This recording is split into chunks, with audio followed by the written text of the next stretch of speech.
یه شب داشتیم از پارتی برمیگشتیم خونه، با دوستای کالجم بودم. اینم بگم که اون موقع تقریباً 20 سالم بود. هممون مست بودیم، واسه همین اصلا نمیدونستیم که راننده اوبر ما رو داره کجا میبره. ما رو برد توی جاده قدیمی به اسم سونول توی کالیفرنیا. همه میدونستیم اون جاده داستانای بدی پشتش داره، ولی خب از اونجا که مست بودیم اصلا برامون مهم نبود. آخه ساعت 3 صبح بود، فقط میخواستیم که برسیم خونمون. کمی بعد راننده تاکسی کنار جاده نگه داشت. یه دختر رو سوار کرد.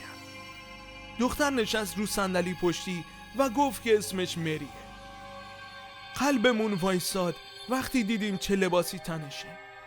خیلی عجیب بود. آخه لباس سفید عروس تنش بود.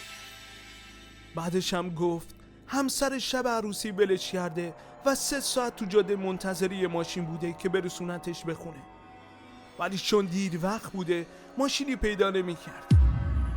وقتی دوباره بهش نگاه کردم خشکم زد، چون از چشماش اشکای خونی میریخت.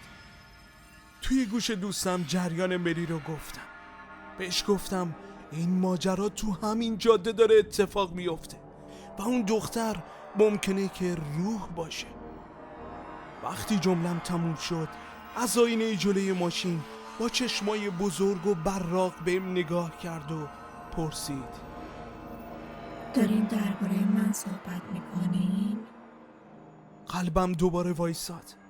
از راننده خواستیم که نگه داره، ولی اون گفت که موظف است فقط توی مقصد پیادمون کنه. یکی از دوستای دخترم شروع کرد به گریه کردن، چون مری داشت اسممون رو آروم آروم زمزمه میکرد.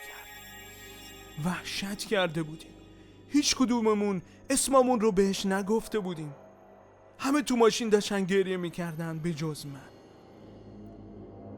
فقط 10 دقیقه گذشته بود، اما انگار 1 سال گذشته بود.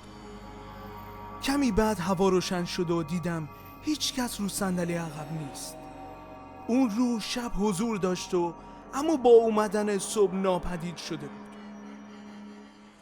صبح روز بعد زیر دوش بودم که یاد اتفاق دیشب افتادم. وقتی به آینه نگاه کردم دیدم روی گردنم جای چند تا چنگ افتاده.